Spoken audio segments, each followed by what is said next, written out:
ಹಿಂಗೆ ತಿನ್ನವಾ? ನೀವು ಕೇಳಿಲ್ಲ ಅಂದ್ರೆ ನಾನೇ ತಗೋತೀನಿ. ವಾವ್, ನಾನೆಲ್ಲೋ ಚಿಕ್ಕ ಪೀಸ್ ಎತ್ಕೋತಾರೆ ಅನ್ಕೊಂಡೆ. ಅಲ್ಲಿ ನೋಡಿ ಎಲ್ಲಿ ಶ್ರುತಿ ಖಾಲಿ ಮಾಡ್ಬಿಡ್ತಾಳೋ ಅಂತ ಅಲ್ವಾ. ಇದಕ್ಕೆ ಯಾವ ಹನಿನೂ ಬೇಡ ಸರ್. ನಿಜವಾಗ್ಲೂ ತಿಂತಾರೇನೋ ಒಂಥರ ಸಮಾಧಾನ ಆಗ್ತಾ ಇದೆ ಅಲ್ವಾ? ಒಂಥರ ಇದು ಸಿಪ್ಪೆ ಸಮೇತ ಬರ್ತಾ ಇದೆ ನೋಡಿ, ಬರೀ ಸ್ಪೂನ್ ಅಲ್ಲಿ ತಗೊಂಡ್ರು ಅಷ್ಟೇ. ಸೂಪರ್ ಸೂಪರ್ ಸರ್, ನೀವೆಂತ ಪುಣ್ಯವಂತರು ಅನ್ಸ್ತಾ ಇದೆ. ಇಂಥ ಒಳ್ಳೆ ಹಣ್ಣು. ವಾವ್, ಚೆನ್ನಾಗಿದೆ ಅಲ್ವಾ? ನಿಮ್ ತೋಟದ ಮಣ್ಣು, ನೀರು, ಯಾರ ಕೈ ಗುಣ? ನಿಮ್ ಕೈ ಗುಣ ತಂದೆದು. Wow, super. ನನ್ಗೆ ಹಲಸಿನನ್ನು ತಂದು ಕೊಟ್ಟಿದ್ದಾರೆ ಇವಾಗ. ಬಟರ್ ಫ್ರೂಟ್ ಸೂಪರ್ ಆಗಿತ್ತು. ಮ್ಯಾಂಗೋ ಅಂತೂ ಅಲ್ಟಿಮೇಟ್ ಆಗಿದೆ ಸರು. ಅದು ಯಾವ ಊರಿಗೆ? ಲಾಸ್ಟ್ ವೀಕ್ ಊಟಿಗೆ ತಾನೇ ಹೋಗಿದ್ದು? ಊಟಿಯಿಂದ ಹಿಂದಿನ ಬರ. ಅಂದ್ರೆ ಹಣ್ಣಾಗಕ್ ಟೈಮ್ ಬೇಕು. ತಂದಿರ್ತಾರೆ ಕಾಯಿ. ಓಕೆ, ಮಾಡಿ ಇವಾಗ ನೋಡೋಣ ಅದೇನ್ ಮಾಡ್ತೀರಾ ಅಂತ. ಇದನ್ನ ಏನಕ್ಕೆ ಇಟ್ಕೊಂಡಿದ್ದೀರಾ? ಆಮ್ರಖಂಡ್ ಅಂತ ಒಂದು ಸ್ವೀಟ್ ಡಿಶ್ ಮಾಡ್ತಾ ಇದ್ದೀವಿ. ಓ, ನಾ ಶ್ರೀಖಂಡ್ ಕೇಳಿದ್ದೆ, ಇದು ಆಮ್ರಖಂಡ್ ಅಂತೆ. ಅಂದ್ರೆ ಒಂಥರ ಮಹಾರಾಷ್ಟ್ರದಲ್ಲಿ ಮಾಡುವಂತ ಒಂದು ರೆಸಿಪಿ. ನೀವು ಪುಣೆದಲ್ಲಿ ಇದ್ರಿ ಅಲ್ವಾ? ಅಲ್ಲಿ ಕಲ್ತಿರೋದು. ಇವಾಗ ಟ್ರೈ ಮಾಡೋಣ. ಈಗ ಮ್ಯಾಂಗೋದು ಪಲ್ಪ್ ತಗೊಳ್ತಾ ಇದ್ದೀನಿ. ಇದು ನಮ್ಮ ಊರಿಂದ ತಂದಿರೋ ಮ್ಯಾಂಗೋ, ನಮ್ಮ ತೋಟದ್ದು. ಓ ಸೂಪರ್. ಇದನ್ನು ಹಾಕ್ತಾ ಇದ್ದೀರಾ? ನಿಮ್ಮ ತೋಟದ ಹಣ್ಣುಗಳೆಲ್ಲ ಚೆನ್ನಾಗಿರುತ್ತೆ ಬಿಡಿ, ಸ್ವೀಟ್ ಆಗಿ. ತುಂಬಾ ಸ್ವೀಟ್ ಇರುತ್ತೆ ಇದು. ಇದು ತೆಗೆದು ಇದಕ್ಕೆ ಮೊಸರಾ? ಮೊಸರು ಮತ್ತೆ ಹನಿ ಬೇಕಾದ್ರೆ ಹಾಕ್ಬೋದು. ಹಾ, ಸ್ವೀಟ್ಗೆ ಶುಗರ್ ಬೇಡ ಬಿಡಿ, ಹನಿನೇ ಹಾಕೋಣ. ಓಕೆ, ಮ್ಯಾಂಗೋ ಸೀಸನ್ ಮುಗಿಯಕ್ ಬಂತು ಅನ್ಕೋಬೇಡಿ. ಎಷ್ಟೋ ಮ್ಯಾಂಗೋಗಳು ಇನ್ಮೇಲೆ ಸ್ಟಾರ್ಟ್ ಆಗುತ್ತೆ ಅಲ್ವಾ? ನೀಲಮ್ಮು. ಹೌದಾ, ನೀಲಮ್.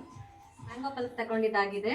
ಇದು ಮೊಸರು ಮಾಡಿ ಅದನ್ನ ನೀವು ಮನೇಲೆ ಮಾಡಿದ್ದ ಮೊಸರು? ಮನೇಲೆ ಮಾಡಿದ್ದು. ಹಾಗೆ ಸ್ವಲ್ಪ ನೀರ್ ಇರುತ್ತೆ, ಬಾರದು ಅದನ್ನ ಸೋಸ್ಕೊಂಡು ಇದನ್ನ ಫಿಲ್ಟರ್ ಮಾಡಿ ನೀರಿನ ಅಂಶ ಹೋದ್ಮೇಲೆ ತಂದಿದ್ದೀನಿ. ಅಂದ್ರೆ ಇನ್ನೂ ಇದಕ್ಕೇನು ಮೇಲೇನೋ ಇದೆಯಲ್ಲ, ಇದು ಸ್ವಲ್ಪ ಶುಂಠಿದು ಪೌಡರು, ಒಣಶುಂಠಿ ಮತ್ತೆ ಏಲಕ್ಕಿ ಫ್ಲೇವರ್ಗೆ ತಗೊಂಡ್ ಬಂದಿದ್ದೀನಿ ಮನೆಯಿಂದ. ಸುದ್ದಿ ಕಷ್ಟ ಆಗ್ಬಾರ್ದು ಅಂತ.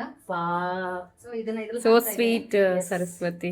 ಅವ್ರ ತರನೇ ಸ್ವೀಟ್ ಮಾಡ್ತಾ ಇದಾರೆ ಇವಾಗ. ನೀವು ನಿಮ್ ಹಣ್ಣು, ನಿಮ್ದು ಇದು ಎಲ್ಲಾನು ವೆರಿ ವೆರಿ ವೆರಿ. ಇದು ಫಸ್ಟ್ ರ್ಯಾಂಕ್ ರಾಜು ತರ ಅವ್ರಿಗೆ ಓಡಿಸಿದ್ದೆ. ನಿಮ್ದು ಅದು ಚೆನ್ನಾಗಿದೆ ಸರಿ. ನೀವು ಕನ್ನಡದಲ್ಲಿ ಪದಗಳ ಬಳಿ ಹುಡುಕಾಡ್ತೀನಿ ಸ್ವಲ್ಪ ಕನ್ನಡದ ಪದಗಳಿಗೋಸ್ಕರ. ನೀವು ಚೆನ್ನಾಗಿ ಮಾತಾಡ್ತಾರಲ್ಲ, ಪದಗಳು ಸಡನ್ ಆಗಿ ಬರಲ್ಲ, ಬರುತ್ತೆ. ಮೈಸೂರಿಂದ ಬರ್ಬೇಕಲ್ಲ. ಸರಿ ಆಯ್ತು, ಹಾಕೋಣ. ಅಂದ್ರೆ ಅದು ಸ್ವೀಟ್ ಇದೆ. ಸೊ ಮೊಸರು ಹುಳಿ ಇರೋದ್ರಿಂದ ಮೊಸರು ತುಂಬಾ ಹುಳಿ ಇರೋ ತಗೋಬಾರ್ದು. ಆದ್ರೆ ನಾವು ಫಿಲ್ಟರ್ ಮಾಡಕ್ಕೆ ಅಂತ ಇಟ್ಟಿರ್ತೀವಲ್ಲ, ಅವಾಗ 2-3 hours ಹೊರಗಡೆ ಇರುತ್ತಲ್ಲ, ಸ್ವಲ್ಪ ಹುಳಿ ಬಂದ್ಬಿಡೋದು. ಹಾಗಾಗಿ ಹನಿ ಹಾಕ್ತಾ ಇದ್ದೀವಿ. ಓಕೆ, ಎಷ್ಟು? 1-2 ಸ್ಪೂನ್ ಹಾಕಿ. 2 ಸ್ಪೂನ್.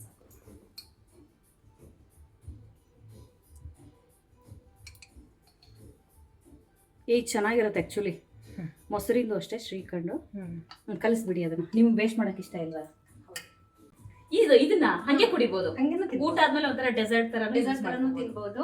ದೋಸೆ ಚಪಾತಿ ಜೊತೆನೂ ತಿನ್ಬಹುದು. ಓಕೆ, ಇದು ಮ್ಯಾಂಗೋ. ಇದನ್ನ ಯಾವ ಹಣ್ಣಲ್ಲಿ ಬೇಕಾದ್ರೂ ಮಾಡ್ಬೋದಾ? ಮ್ಯಾಂಗೋ ನಲ್ಲಿ ಮಾಡ್ತೀವಿ. ಆಮ್ರಖಂಡ ಅಂತ ಬೇರೆ ಹಣ್ಣಲ್ಲಿ ಬೇರೆ ಬೇರೆ ತರ ಇದೆ. ಅದೇ ಅಲ್ವಾ? ಸರಿ, ಮಿಕ್ಸಿ ಮಾಡ್ಕೊಳ್ಳೋಣ ಇರಿ.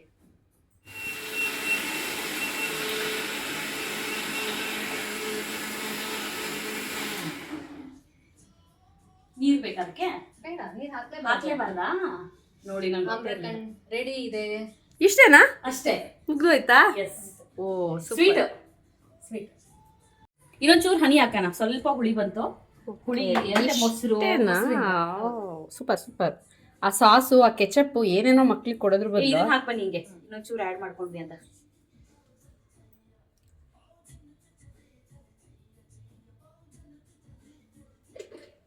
ಮೊಸರು ಹುಳಿ ಬಂದಿಲ್ಲ ಅಂದ್ರೆ ಹನಿ ಏನ್ ಬೇಕಾಗಲ್ಲ.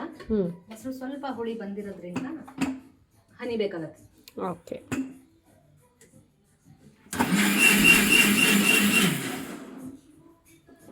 ಆಯ್ತಲ್ವಾ? ಮಿಕ್ಸ್ ಆಗಿರುತ್ತೆ. ಎಸ್, ಮಕ್ಳಿಗೆ ಆ ಕೆಚಪ್ಪು, ಸಾಸು, ಚಪಾತಿಗೆ, ದೋಸೆಗೆ ಇಂಥದೆಲ್ಲ ಕೊಡೋದ್ರ ಬದಲು ಇದನ್ನೇ ಕೊಡೋಣ. ಚಪಾತಿ ಜೊತೆ ಟೇಸ್ಟ್ ಮಾಡೋಣ. ಚಪಾತಿ ಇದೆ, ಚಪಾತಿ ಪಲ್ಯ ಅಂದ್ರೆ ಮಕ್ಳು ಜನರಲಿ ತಿನ್ನಲ್ಲ. ಅಮ್ಮ ಸಾಸ್ ಕೊಡು, ಮಯೋನಿಸ್ ಕೊಡು ಅಂತ ಹೇಳ್ತಾರೆ. ಹಾಗಾಗಿ ಈ ತರದ್ ಮಾಡಿದ್ರೆ ಚೆನ್ನಾಗಿ ತಿಂತಾರೆ ದೋಸೆ. ಸೂಪರ್. ಈಗ ಚಪಾತಿನೂ ಇದೆ, ಚಪಾತಿ ಜೊತೆ ಟೇಸ್ಟ್ ಮಾಡೋಣ. ಇದ್ರ ಜೊತೆ ಒಂದು ರೈಸ್ ಐಟಮ್, ಓಕೆನಾ? ಓಕೆ. ಆಮ್ರಖಂಡ್ ಅಂದ್ರೆ ಹಾ, ಶ್ರೀಖಂಡ್ ಅಂದ್ರೆ ಬರೀ ಮೊಸರಲ್ಲಿ ಮಾಡೋದು. ಇದು ಬಂದು ಮಾವಿನ ಹಣ್ಣು ಯೂಸ್ ಮಾಡಿ ಮಾಡಿರೋದು. ಇದೆಲ್ಲ ಸರ್ವುದೇಪ. ಸರು ಅವ್ರ ಮನೇಲಿ ಮಾತ್ರ ಅಡಿಗೆ ಮಾಡಲ್ಲ, ಎಲ್ರ ಮನೇಲೂ ಮಾಡ್ತಾರೆ. ಹಾ ನೋಡಿ, ಇದೆ ಚೆನ್ನಾಗಿದೆ, ಒಂಥರ ಕಲರ್ಫುಲ್. ವಾವ್, ಇಬ್ರು ಒಂದೇ ಸರಿ ಹೇಳಿದ್ವಿ. ಯಾರೋ ಗೆಸ್ಟ್ ಬರ್ತಾರೆ ಇವತ್ತು ನಮ್ಮ ಮನೆಗೆ. ಹಾಗಾದ್ರೆ ನಿಮ್ ತಟ್ಟೆ ಎತ್ಕೊಂಡು ಹಂಗಂತೀರಾ?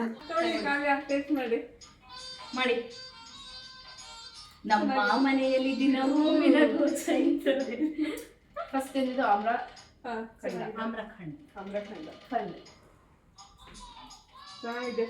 ಚೆನ್ನಾಗಿದೆ. ನಾನು ಶ್ರೀಖಂಡ್ ಅಂತೀನಲ್ಲ, ಸ್ವಲ್ಪ ಹಿಂಗೆ ಬರುತ್ತೆ. ನಮ್ಮ ಕಡೆ ಶ್ರೀಖಂಡ್ ಅಂತ ಮಾಡ್ತೀವಿ. ಚಿಕನ್ ಗೊತ್ತು ಹಾ,